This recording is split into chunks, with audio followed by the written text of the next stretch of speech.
Nothing contained in this podcast should be considered a substitute for professional medical advice. This content does not represent our respective employers and is purely the opinion of the podcast hosts. We are not your personal medical providers. Sorry, friends.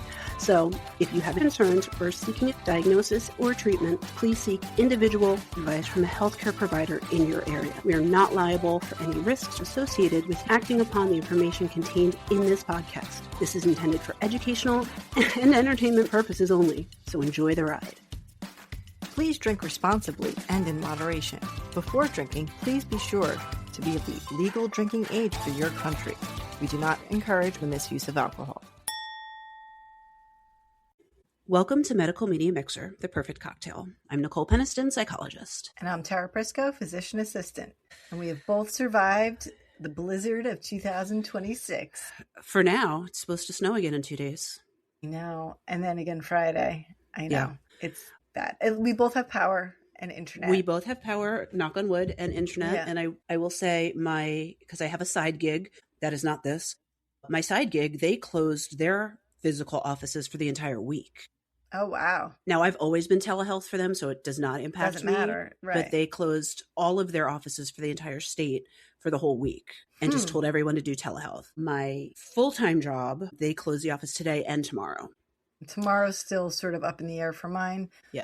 But my street has not been plowed since midnight, so there's more than a foot of snow in my street, and I live in a cul-de-sac, so we are last on the priority list. Yep. So our driveway, thank God for the snowblower, but it was hard because there were parts where the snow is higher than the snowblower. Yep. And my little one actually came out and helped with the cars. Like I cleared them, but like digging around the tires and stuff like that. And she like shoveled the steps. I was so surprised that she actually did a lot. My older one, just for the listeners, she's on crutches, so she couldn't help. So she got to stay inside. She got out of snow shoveling. Toasty. I was telling Nicole before that I've made her fold 6 loads of laundry this weekend since she can't do any other chores. She put her work in, yeah. But I have to say, like, that snow when I was shoveling, I was literally getting dizzy for a few minutes. And the little one's looking at me like, "Are you okay, Mom?" I'm like, "Yeah, just need a minute." I saw an article yesterday that said the most dangerous ages for shoveling snow are 45 to 50. Okay, wow. We're falling in that range, unfortunately. Actually, I was really proud of myself. I woke up very early and went out and shoveled just like from my door to the sidewalk. The sidewalk had not been shoveled yet, so I just shoveled that. And then I had some telehealth folks, and then I went out like midday-ish, and a bunch of my neighbors were out. And I do have very lovely neighbors. I don't think any of them listen, but shout out to them. They all we all helped each other, like cleaned off each other's cars and moved the car, shoveled the spot, then parked in. Yeah. There were a couple of spots that were empty. So like they kind of like made sure that like everybody who was out there was taken care of. A couple folks weren't out there, but it was okay. But it was so annoying as we're all shoveling, and it was probably like 8 of us out there like doing the work together. Our like landscaper people, they drove by in like one of those like construction like vehicles. The little cat thing. They didn't even have the plow down. Okay. And then we tried to wave them down to like clear out because there were like 3 empty spots. We wanted them to just like plow that snow. Right. Drove by, ignored us. Now, I also live in a cul-de-sac, and there were 2 other groups of people who did the same thing, and the guy just drove past them and ignored them. It was like, why are we paying for maintenance if you guys are just going to drive by and completely ignore us? Right. Lovely. I mean, that's when you live in a development like that. Like I lived in a development like that previously. And I remember one of the big snowstorms we had. So it had to be 2009. Yeah. Yeah. It was my first year of grad school. Yeah. And like the drifts were up my garage 4 feet, and we had like a big courtyard area, and like they didn't clean it for days. Like it was bad. Now I'm reliant on the city, which again, it's hit or miss. I know they're trying, they're doing their best. Yeah. But kids already are out of school tomorrow. So yeah. I mean, I feel like it's the whole state. Like luckily, knock on wood, I don't have to go to work tomorrow, but I did go out and clean out my car just in case. But I feel like there are people who live in developments who are nurses or doctors or things like that who have to get out. Like these people like don't care that people have to leave their houses. Or like, God forbid there's a medical emergency and somebody has to get out. Like they don't care. Right. So a bunch of us were mad at the maintenance people. And my mom's like, you guys should go to the meetings. They have the meetings once a month. I'm like, yeah, I know. President, I vote for you for president of the board. I don't want that job. No. When we lived in have development, anything they were do trying to with that. get my husband to be on the board. Oh God, no. Yeah. I mean, you know me. They don't want me as president. They don't want somebody this mouthy out there. No. They need to hear That's it. the same reason why I'm never going to be in a cult, because I ask too many questions and I don't take no for an answer. Oh my goodness. Wait, have you seen the show The Burbs? Not yet. It's really good. You know have it's a to remake. watch it. Yeah, it's a remake of there's the book Tom Hanks and movie. the movie. Yeah. But this one, it's what's her name? Keke Palmer. Keke Palmer. She's great. Her outfits in this, very like 90s, like color blocking, bright color and stripes, like I've seen the spot preview, on. It's really good. I really it looks enjoyed cute. it. I keep seeing the previews. But it has like that, HOA and like the rules and all that. But it's actually pretty good. I binged it in like 2 days. I watched all 8 episodes. So Yeah, it was very enjoyable. My Blizzard binge has been Bridgerton. Had to get the alliteration in there. Yeah. Yeah. So I'm catching up. I'm only on episode 3 of the 4th season, but I'm getting there. I'm getting there. So actually, I just watched with the younger child. She was reading the graphic novels for Enola Holmes. Have you, Sherlock Holmes' little sister? Oh yeah, I've seen all the movies books, and there's the 2 movies. I heard there's a 3rd one coming out. It's I don't know coming if that's in, real. It is. No, it's coming in April or May. So we watched the first one night, and then today during the day we watched the second one. And actually, I'm going to do an episode now based on the second one because it's about like a real life thing, very similar to Radium Girls. There's a whole thing in that second. I just love the casting in that. Millie Bobby Brown, phenomenal as always, chef kiss. Yeah, but Henry Cavill, perfect, and Helena Bonham Carter. Oh yeah, yes, like it could not get better. I know. The only way it could have gotten better is if it was the Sherlock that we all know and love, Benedict Cumberbatch. Yes, and Martin. No, the guy from Martin from it's Lord Martin. Rings. Martin yes, something. Martin something. I always want to call him Martin Short, but that's no. It's similar though.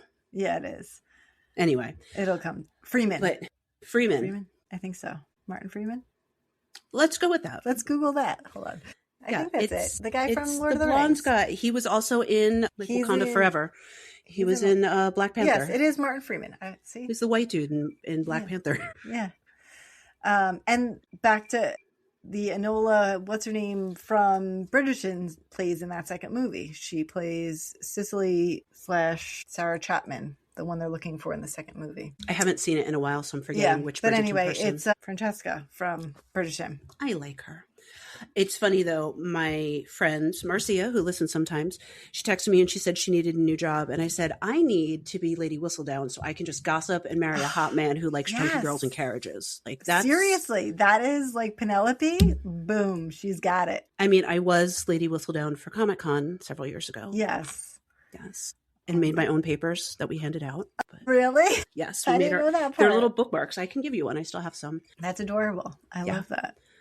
So so what are we going to talk about today, my friend? So we shuffled around our episodes a bit because of the passing of Eric Dane, and we figured that people would be looking for information on ALS. So we figured that would be a great way to sort of, this was planned for, I don't know, a month or so later. So we just kind of moved it up. My cocktail is good, but not what it looks like in the picture. Okay. So tell me more. So it's called the Black Hole Fashioned. I saw that. It's supposed to be similar to what they make at the Space 220 bar restaurant in Epcot at Disney. I was thinking like Black Hole Sun. Yeah, I mean, same concept. Black Hole Sun. There are a bunch of Black Hole Sun drinks. I was looking for that, but then the Black Hole makes more sense with the person I'm going to talk about in addition to Eric Dane. But mine's not black because there's no ingredients that are black. And I was trying to figure out why. Yeah, but that wasn't in there. I don't know. I'm not really sure. But it's essentially an old fashioned. It's 2 ounces. They said Knob Creek bourbon. I used Bullet because that's what I have. 0.25 ounce of Demerara syrup, which is just that dark brown simple syrup. 3 dashes. I thought it was called Demara. I don't know. There's an extra ER in there. Demerara. Demerara. I've seen it spelled Demara. I think you're right, but this is how they spelled it here. Look, I am drinking a margarita in honor of yesterday being National Margarita Day, and I've had a couple of sips, so don't go off of me on what things should be. and then 3 dashes of whiskey barrel aged bitter. So that's an extra ingredient I did have to order, which is a little bit different than the regular bitters. And then, of course, the orange peel. So you take all the ingredients into a mixing beaker, as they called it. I don't know why they called it that. Maybe they're British. I don't know. I stirred 30 times. I did not count how many times I stirred. Straight into a rocks glass over a large ice. But I didn't have any like those large cubes made, so I just used What if regular. that's the secret? That if you stir it 30 times it turns black. And you only stirred it 29. And you express the oils of the orange peel and garnish with the peel. Mm. And then in Space 220, they use like a special smoke gun thing on it to make it smoky. Mm. But I don't know. Smoke gun? You mean like a smoker, like a whiskey smoker? Well, no. At least I know on the Disney cruise ship, they had one that was like a bubble and it filled with smoke. It was like a gun thing they use. I think it's the same kind of a thing. It is. Yeah. But anyway, it's not black, but it's an old fashioned. It's called a black whole fashioned. So do you like old fashions? That's the question. I do like them, but I don't do well with more than one brown liquor. I tend to get like a headache from it. So like clear liquor, I can have more than one. Brown liquor, one. We're good. So, but I do like the way they taste. My friend from grad school, Steve, I don't know if he listens, but if he does, shout out to Steve. He always told me that brown liquor made him sad. So he couldn't drink brown liquor. Yeah, I've heard things like different people. I mean, tequila is also one that can kind of do weird things. I mean, tequila, anytime she comes to the party, she's going to cause problems. Well, you're drinking a margarita, aren't you? I know. That's why I brought her. I said, come on, girl. It's snowing out. We got stuff to do. I don't have to drive in tomorrow, and I don't have a patient until 2:00. Wow, nice. Yeah, my morning got canceled, sadly. I don't know what my morning is going to hold, so we will find out. I had one person who needed to reschedule because they have to work tomorrow, and I was like, are you sure? And then another person canceled, but they just moved to Thursday, so I actually don't have a patient until like 2:00 tomorrow. All right, well, be productive. Catch up on things. I will. I have reports to write, so I will be productive. It's not like you're going to be sitting there twiddling your thumbs. No, I was productive today, too. I had 5 patients, so I had a pretty busy day in addition to shoveling 24 inches of snow. Yeah, I didn't do any work. Well, I just reviewed my inbox. That was it. All right, so just real quick before I jump into like my actual planned thing, let's just talk a little about Eric Dane, who just passed away. Yes. We're recording this on the it was 2 or 3 days ago I want to say the 21st he passed, or 20. Yeah, so Eric Dane, he's born in 1972, an American actor known as McSteamy. Yes, he's most well known from Charmed, Dr. Mark Sloan on Grey's. He was in Charmed? He was a recurring role of Jason Dean. Like early Charmed. Okay. And then Grey's Anatomy was probably the thing most people know him from. He was also in X-Men, The Last Stand, Marley and Me, Valentine's Day. He was in X-Men? My goodness. The Last Stand, the 2006 one, whichever one that was. There's lots of X-Men movies, so I'd have to see. I mean, there's a lot of people who are X-Men that I didn't realize. Right. So. Yeah. He was also in that Valentine's Day movie back in 2010. I did see that. Remember that one? Burlesque? Yes. Burlesque is not even on the down low. It is one of my favorite cult classics. I know every word. I know every song. I know all the choreo. Oh, really? All the choreo. And then Bad Boys? Hit it up. Sorry. Using Bad Boys? I don't think I've actually... the 2024 one. I don't know if I've actually watched an entire Bad Boys movie. I'm familiar with the genre, though. But most recently, he was in Euphoria, so a lot of people know him more recently. And I did not see Euphoria yet. No, I know, me too. And I think it's HBO. I have HBO. Same. I just need to watch it. But in 2025, in April, he announced he was diagnosed with ALS. And then he passed in 2026. So that was pretty quick. Just quickly about his illness. He said his symptoms had begun roughly 18 months prior to announcing. So we're talking a year and a half. Yeah.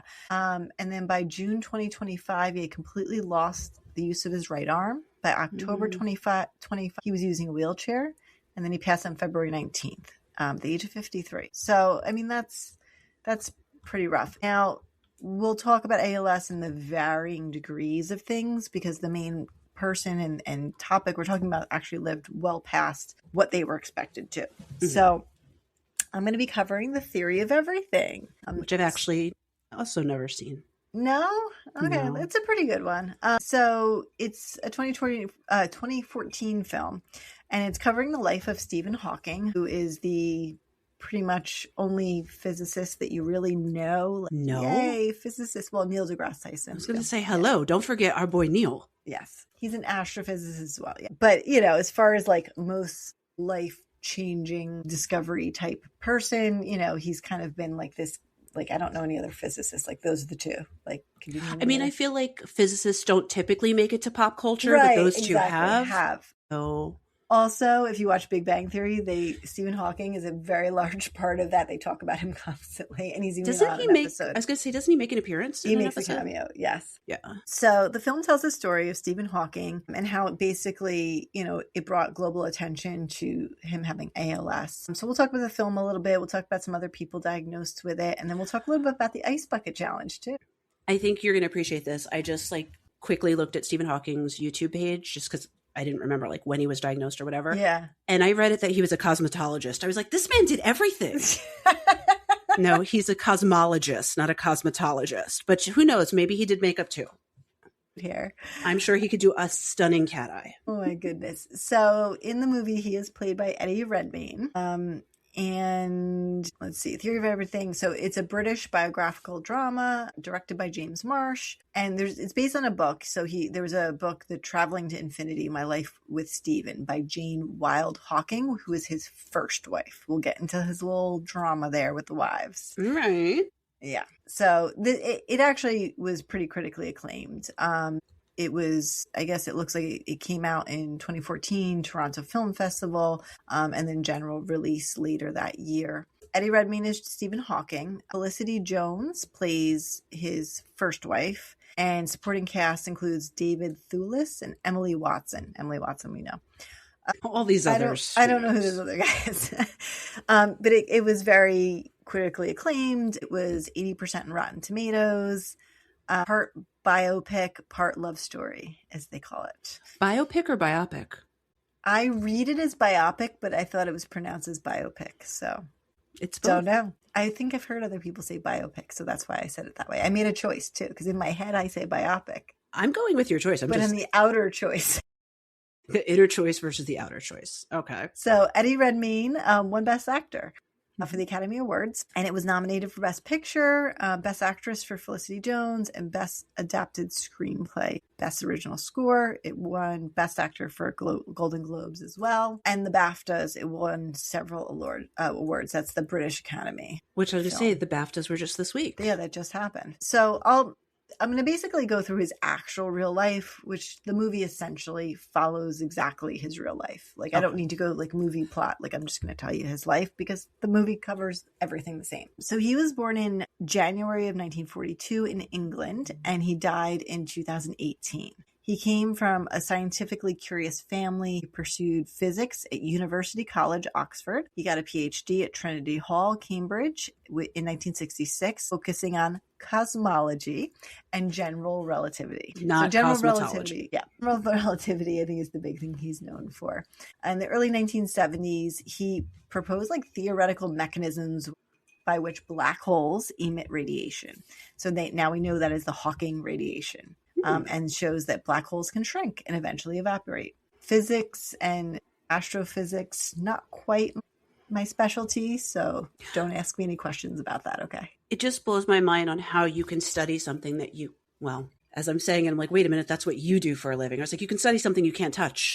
So yeah, I'm going to be quiet now. Sorry.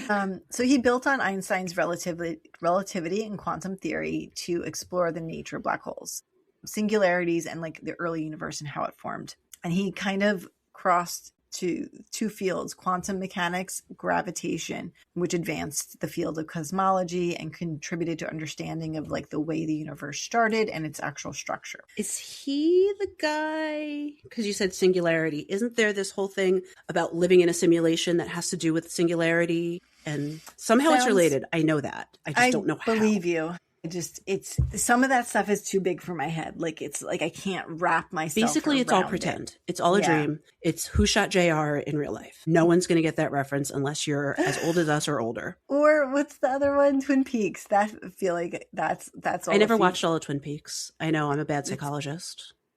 Yeah. The remake one, the more modern one, I would fall asleep watching it, then wake up, there'd be random colors and things I happening on could the not screen. get through the first episode of the original Twin Peaks because I didn't care about who Laura Palmer was. I didn't care. Didn't notice, bitch. Didn't know about her. Didn't like her. Didn't care about her. They needed to establish more background for me to get pulled in. I think the thing about the whole show is it's not, I don't know. I know it's a cult just classic. I know so I've out offended a there. lot of people right now. It's interesting. It made my brain like, and I watched it all. So no, David Duchovny's in it, right? We're really off tangent right now. Sorry. That's okay. That's what we do. We can tangent. That's allowed. I'm gonna give Twin Peaks another try just to try to redeem myself. The original, I really do not recommend the newer one, although I think that one was critically acclaimed. Aren't they related though? But but I was like, I don't know. Am I like too dumb for this? Am I not getting something? I don't know what I'm missing here, but I'm not getting it. I think that's part of it. I think you just need to give in to the not knowing. Yeah, maybe I need to like go to our future 420 episode and like use a little. I was going to say maybe you need a little something to help along. Because my brain wasn't expanding in those ways. Okay, so our friend Stephen Hawking. So yeah, the movie follows his life, starts in the 1960s when he's at Cambridge. He's a brilliant guy. He's socially awkward because, science. And if we think about it, maybe people were not diagnosed with things like being on the spectrum probably back then. So I can't diagnose him, but, So in a future episode, I will talk about the fine line between genius and mental illness, both creativity and intelligence. Okay. So TBD. So he meets Jane Wilde, who's a literature student. Their love story unfolds while he's rising through his academic rigor. And very early in the film, they start to show like little peaks of him struggling physically. He trips, he struggles with balance. And how old is he at this point? He's in his 20s, I believe. So he was born in 1942. So this was in the early 1960s. So yeah, he's in his 20s. Isn't that pretty young for those symptoms to start? I believe so. Yeah, most people don't present that young. And again, we'll get to, he was not predicted to live as long as he did, nearly as long as he did. He falls when he's walking across campus and he's 21. There you go. Next line. He's 21 years old and he's diagnosed with ALS. It's so young. And they tell him he's got 2 years to live. Oh, that's heartbreaking. So that sort of shapes the trajectory of his life. He chooses to marry, Jane chooses to marry him, or he chooses to marry Jane, despite knowing that the disease is going to progress. So she does know. Yeah. Because I read something that she didn't find out until after they were married. I don't remember exactly the way it was. I don't know. My notes say she chooses to marry him despite knowing. Okay. He continues his groundbreaking work. He develops theories on black holes, origin of the universe. He changes physics forever, essentially. But as the film progresses, we see ALS really, really take over. He eventually loses the ability to walk altogether. He starts by using crutches, eventually a wheelchair.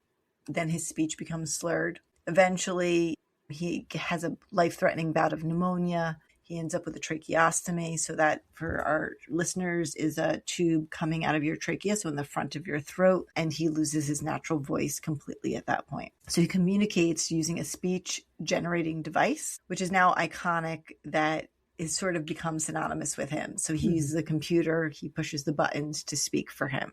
And really, he outlived, like we said, he lived 50 years past his diagnosis. So he lived longer with the illness than without it. Exactly, which is remarkable. So he became a renowned science communicator. He really spoke on these complex topics and tried to make them accessible to people. He wrote a best-selling book, A Brief History of Time. Maybe I'll listen to that book if they have an audio version. I don't know. We'll see if it's a little too big for my brain or not. Fest. Sorry. Well, they said that they made it more accessible, so we'll see. I've read some of Neil deGrasse Tyson stuff, and he tries to break it down too. But he seems like a humorous guy. Yeah, he is. I went to see a live show with him, actually. Yeah, Stephen Hawking seems very serious, straight-laced, where Neil feels like he can fuck around a little. I follow him on socials, and I love him. But his prominence extended beyond academia into pop culture, and he was basically a symbol of resilience, science, curiosity, and intellectual achievement. He received so many honors: Fellow of the Royal Society, Commander of the Order of the British Empire, Copley Medal of the Royal Society. Hopefully he had a sword. I would assume so, with all these British awards.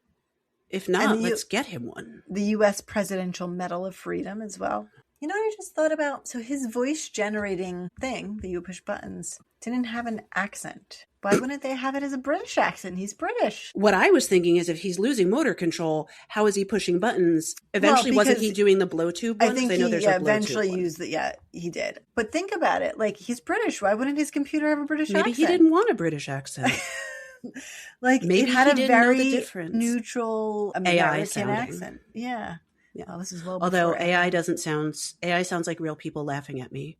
It's weird. Yeah, it's bizarro. Alexa's new voice, she's laughing at me all the time. Yeah, we didn't do like the upgrade on Alexa because we didn't get a choice. I mean, I guess it was I like could a revert pilot thing, and we're like, after a little while, it was listening so much, we were like, you know what? Can we opt out of the pilot for whatever they're doing? Literally, I asked Alexa to turn on the lights downstairs this morning, and she goes, "Yep." I was like, "What the fuck? No, don't yep at me, girl." I think honestly, Alexa and Siri, I'm sorry, they're behind the game. I feel like they're less accurate than other things. Sorry, ladies. Siri's laughing at me. Alexa's getting way my too phone spicy. keeps lighting up because it hears me say it. My phone doesn't light up. I guess I have it like not as sensitive, but sorry. Okay, so back to Stephen and his non-accent voice. Yeah, so despite his profound influence, he never won a Nobel Prize, owing largely to the key aspects of his theories are really experimentally unconfirmed because there's not things that you can physically test. How? Don't you have to be nominated? I don't know. Like, I don't know how you get like your name in the game for that. Yeah, like, I know I'm never going to win one, but like, No. I don't know. Like, I don't think I could apply. Like, you have to have, I don't know. Yeah. So the big drama in his life though was that he and his first wife eventually, I was going to say, was not the Nobel Prize. He had some girl drama. Get divorced, and he marries his nurse who was taking care of him. He ain't the first. He won't be the last.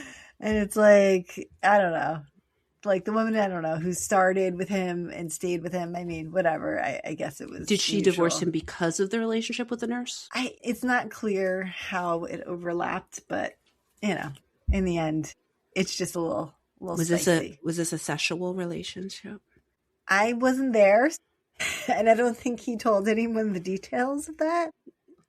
I mean, if it's his nurse, she's probably bathing she him knows what works and what doesn't work. I don't know what body parts on that respect were working.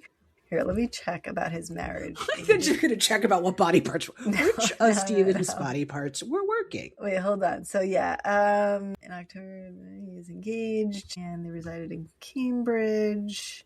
He rarely discussed his stuff. I want to find not to shade his nurse, but I'm also wondering at this point, like, did he have a lot of money and did she think he was going to leave her some? Because like she knew he was on his way out. Like sooner or later, it was going to happen. No, actually, his wife developed romantic feelings for somebody for the from nurse? their church. Darn it. And so I was going to say for the nurse. Oh my gosh. Dun, dun, dun. More drama. And yes. And her husband was accepting of it because I guess he wouldn't object as long as I continued to love him. So they kept the family together and she kept it platonic even though she had some feelings. But eventually, by the 80s, it was so strange. Jane felt overwhelmed of the nurses, the assistants, celebrity status, and also like his view of religion because she was a strong Christian and he was more, I guess, atheist. So once he had full-time nursing, he grew close to one of his nurses, Elaine Mason, and February 1990, he told Jane he was leaving her for Mason. So even though she developed romantic feelings, she didn't act on them. The guy was sort of like her close confidant, and then he decided he was going to act upon it. I mean, it's not a happy story, but also go Stephen for being like, sorry, girl, I got a new one on the side. You only live once. I'm moving on. I mean, you don't know how long you got in life, I guess. And YOLO. So, you know, it's... I guess I'm a little bit more sus about the nurse, just knowing like when you're in a position like that and like, are you taking advantage? Are you still in the up and up? Is it true love and you're just going to marry this man? Or is it like, hey, I'm the nurse for Stephen Hawking, super rich dude. He's famous dude. And he likes me. Yeah. I think I'd be a little bit more sus about the nurse. And he did have 3 children. With the nurse? His first wife. Say, dang. Yeah, and he had 3 children. Okay. So, what is ALS? And we'll talk about It's a that motor little neuron bit. disease. It is. Other public figures, I well, know we them. used to call it. We used to call it Lou Gehrig's disease. Correct. Lou Gehrig After the was baseball player. Baseball player. You That's got all it. I know. I can't tell you what team. I can't tell you what position. I'm going to say he was a pitcher. He was a Yankees. He was a first baseman. He was a Yankees. He was a Yankee first baseman. Okay. And then Eric Dane, other public figures. It says over the years, musicians, athletes, politicians, and journalists have been diagnosed. But those are the big ones, is Eric Dane and Lou Gehrig, recently at least. Are you going to talk about, is there a gender differential? There is, and I will. I'm going to get into the medical in a moment. I just want to briefly mention, do you remember the Ice Bucket Challenge? Vaguely. I never did it.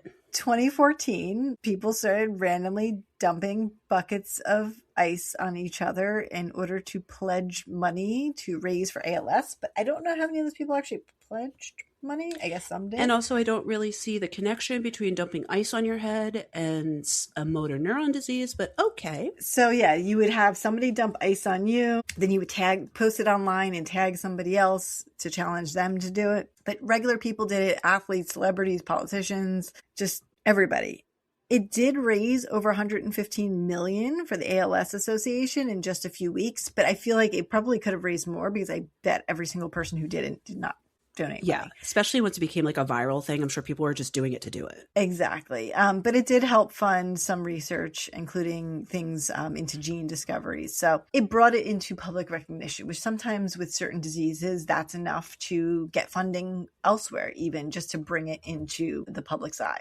All right. So yes, amyotrophic lateral sclerosis. It's a progressive neurodegenerative disease, affects motor neurons. So motor neurons are going to be things that make your body move versus sensory. So they're nerve cells in the brain and spinal cord that control voluntary muscle movement. So walk, talk, swallow, breathe. Breathing, I would say, is involuntary. I mean, it's voluntary when you stop doing it. So isn't it the same? Yeah, but it's like you have to consciously stop yourself from breathing. That's what I mean. Like right, voluntary. But you don't have to think to breathe normally. Right. It's under your conscious control. Put it that way. Right. So in ALS, these motor neurons gradually break down and die. When the nerve cells die, muscles no longer receive the signal to move. And over time, muscles weaken, shrink, and stop working. And that's the thing about neurons. That's why spinal cord injuries and certain things like that are really devastating, because nerves are the one thing that does not regenerate or replace itself. You have your nerves and they're there, but you don't make new ones. Same thing with stroke, same thing, sometimes they will learn other ones how to take over the job for the other neuron, but you don't make new ones and you don't regenerate. And so that's why anything neurologic is typically, very difficult. So it does not affect sensory. So it does not affect vision, touch, pain, bladder or bowel control, or eye movements until the very, very, very end. There can be some motor issues with the eyes, but for the most part, that's not affected. Cognition typically remains intact. So your mind is there. And that's what's almost worse to a certain extent, because as you're slowly becoming paralyzed and eventually need a breathing tube, and your mind is there. So it's a little bit scary. It is pretty rare. It's 1 to 2 people per 100,000 are diagnosed each year, and typically doesn't present until ages 60 to 75. So Stephen Hawking being 21 and then living into his 70s is very, very unfounded. And then this was back in the 70s when I would think that it was probably a lot harder to diagnose, less people knew about it. Right, exactly. And 60% are male. 60-40. As far as that goes. So the lifetime risk is 1 in 347 for men and 1 in 436 for women. So that's that difference there. Most cases are sporadic. They occur without any family history. There's a very tiny percentage they can find any kind of genetic link to. So usually it starts very subtle. You may have weakness in an arm or a leg, difficulty with fine motor skills, muscle twitching, which we would call fasciculation. That's like when you feel like an eyelid fluttering or a muscle, vibrating, cramps and stiffness, and eventually muscle wasting. So some parts of this can be similar to MS, but MS tends to also have sensory issues, can affect your eyes, can affect sensation on your skin. And MS is not a motor neuron disease. It's a demyelination disease. Correct. Exactly. I know but as far as like that very beginning, like a weak leg or something strange, like it might take a moment. And MS tends to be also more female predominance. Speech and swallowing can occur with some slurred speech, trouble chewing, swallowing your food, shortness of breath, eventually difficulty breathing with lying flat. Now, this is one you know, pseudobulbar affect. I do know that. What is it? Now I'm second guessing myself. It's when you're doing what you do, when you're laughing inappropriately or inappropriate affect. I'm not inappropriate. No, I just meant like laughing. So inappropriate affect for the situation. Right. So laughing or crying when it's not related to appropriate for the situation and typically tied to a neurologic disease. So pseudobulbar affect can happen with almost any neurologic disease, but it's usually not something that occurs because of child I hear in the hallway. Ignore them. So yeah, it's typically linked to another neurologic disease. Well, and you made me get that pop quiz because I was watching another episode of Brilliant Minds on Hulu. Good. Yes. And there was a guy who got in a car accident and essentially, fast forward, killed somebody. And he's like talking about how upset he is and he's laughing hysterically. And they are blaming it on the car accident. Then we later find out that he is a very active hockey player and it is basically from CTE. Wow. So eventually there can be some changes in thinking or behavior, but cognition is not affected. Unintentional weight loss can also happen because of muscle wasting and probably with your feeding issues. But it starts gradual and then it spreads to different muscle groups over time. So the nitty gritty of motor neurons. So if you think of your brain as sort of a control center and your muscles as workers waiting for instructions, the wires, I always try to explain this to patients like it's electricity. So, because essentially it is, your wires are your nerves. So those are the motor neurons that go and tell your muscle to move. There are two main types. Upper motor neurons carry messages from the brain down the spinal cord, and lower motor neurons carry messages from the spinal cord directly to your muscles. And in ALS, both types are affected. So the reason this happened, it's sort of multifactorial. They don't have one exact perfect reason, but basically the cells can get overstimulated. So that's a fun word, excitotoxicity.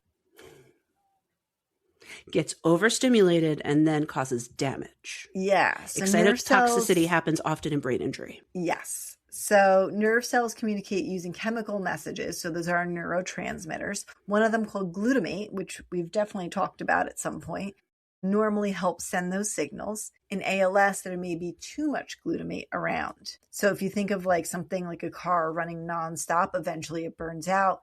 The nerve cell becomes overstimulated and damaged. There's also a degree of toxic protein buildup. So inside the healthy cells, proteins are made, folded, and cleaned up. In ALS, some are folded incorrectly, which comes up in a lot of other diseases, which we have talked about and will talk about. Like Alzheimer's. Yep. Fold incorrectly, clump together, and build up inside the neuron. Eventually, all those proteins sort of build up and then the neuron can't function. And there's also a degree of mitochondrial dysfunction. Every cell, now, do you know, I feel like everyone who has ever taken a science class should know this. The mitochondria is the brain of the cell. Powerhouse. I said brain, that's close enough. No, it's like it's the important part. It's something you had to like memorize. It's the powerhouse of the cell. Didn't have to memorize it.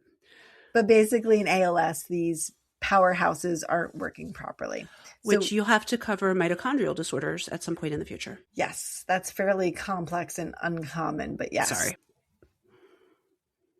But without energy, the motor neuron can't survive. So there's multiple ways these are being damaged. Inflammation also is part of it. So cells that normally protect the nervous system, microglia, may become overactive. So instead of defending sort of the nerves, they may release chemicals that add to the damage. So almost like friendly fire, like something that's doing its job too well, like kind of like autoimmune diseases. That's where what your I was body's thinking. like a Works little against extra. itself. Yeah. Mm-hmm. And then, there's some breakdown of transport. So motor neurons are very long cells, right? Very long. And some stretch from your spinal cord all the way to your feet. Like we're talking like if you think about veins and arteries, and they rely on little highways to move things through them to send signals up and down. In ALS, the transport system can break down. So the cells slowly starve. So it's so many different things going wrong. And eventually the motor neuron dies. And when that happens, it can't send a signal to your muscle. And so your muscle can't do that function. So we have different muscles for different things. So we have in every sort of extremity, sort of you have an extensor that pulls something up, and then you have a flexor that pulls something down. So you might lose your extensor function first and then later use your, because a different nerve is going to do the flexor function. So there's two different nerves for those things. There's also abducting and adduct. So out is abducting something, adduct is toward. So that's a different nerve and a different muscle group for that and for that. So it's not like your whole arm is dead immediately, but you may first lose one part, then the other part, and so on and so forth.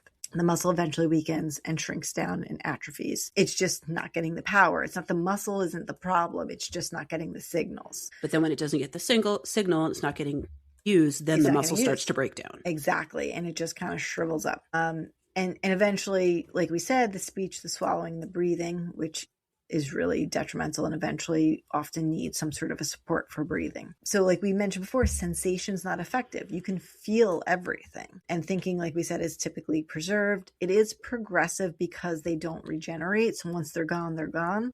Because you can feel everything. Is it painful?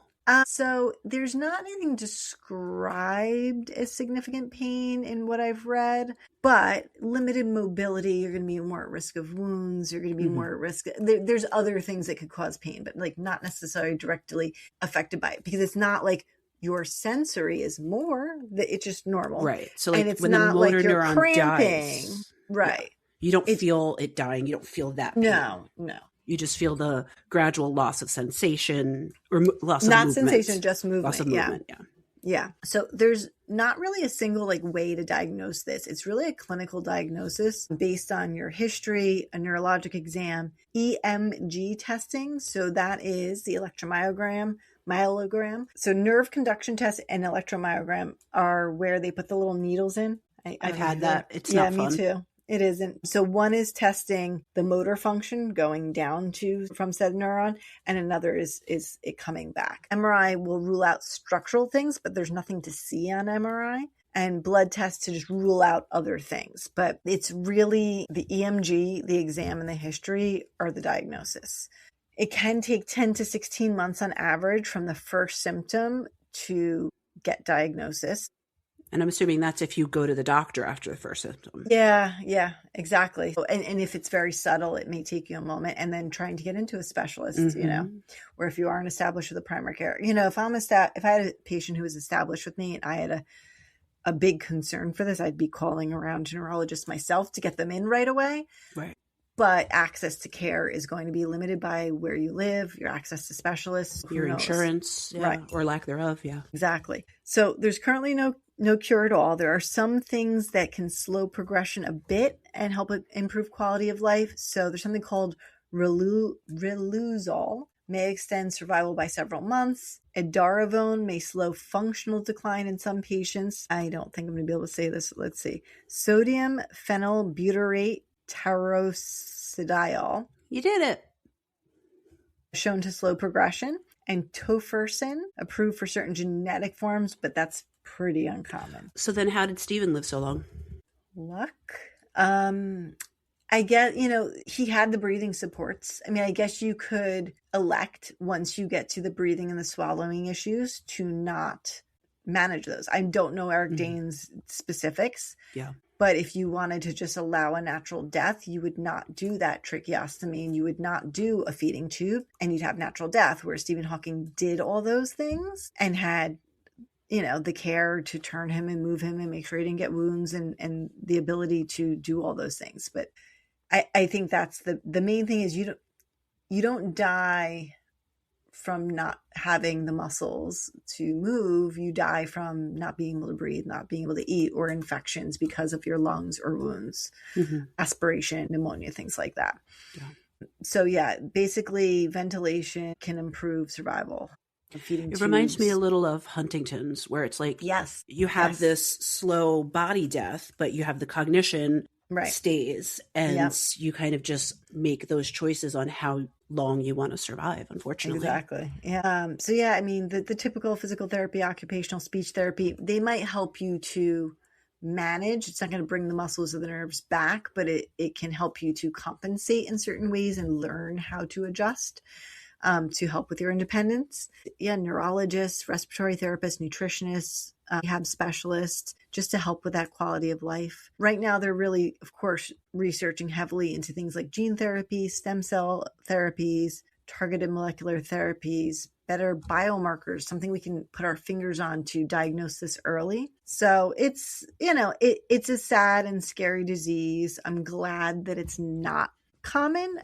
But at the same point, rarer diseases have a harder time getting meds made and discoveries made. So awareness, advocacy, science continuing to push to look for these.